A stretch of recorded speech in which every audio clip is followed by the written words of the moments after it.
Standard 7 Subject Civics. Preamble to the Constitution. We learned this in the previous chapter that Constitution is an important document clarifying the rules of administration. The Constituent Assembly made the Constitution of India. Our representatives has to carry out the administration as per the laws laid down in the Constitution. A constitution is the fundamental and the highest law of the land.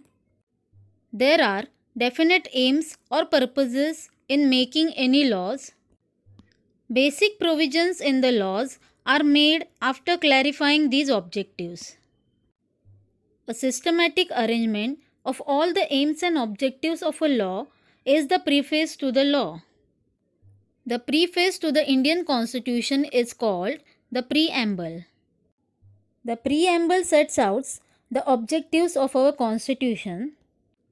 We all are Indian citizens, and the preamble tells us what we all have to achieve as a citizen. The values, thoughts, and ideas in it are noble. Our Constitution lays down the provisions through which these goals are to be realized. The preamble begins with the words, "We, the people of India." It talks about the resolve of the Indians to constitute India into a sovereign, socialist, secular, democratic republic. Let us see the meanings of each of these terms. Sovereign state. India was ruled by the Britain for a long period. The British rule ended on 15th August 1947. Our country became independent and India became sovereign.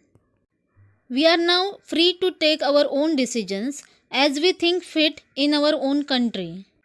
The word sovereign means that a state is not under the control of a foreign power.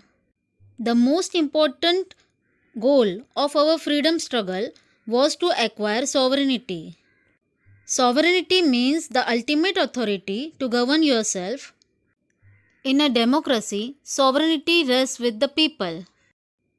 The people elect their representatives and grant them the permission to exercise sovereign authority on their behalf.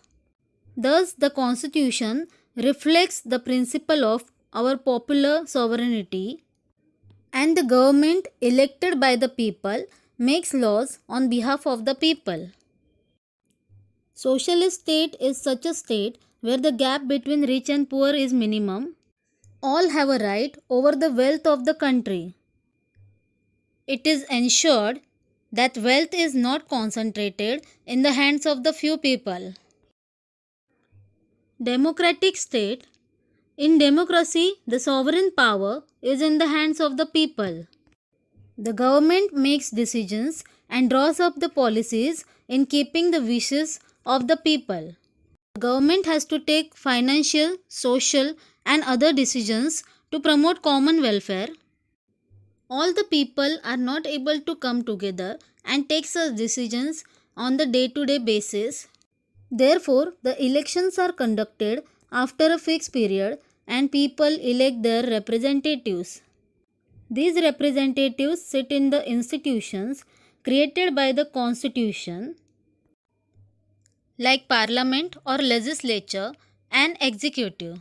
They take the decisions for entire population as per the procedure laid down in the Constitution. Thank you.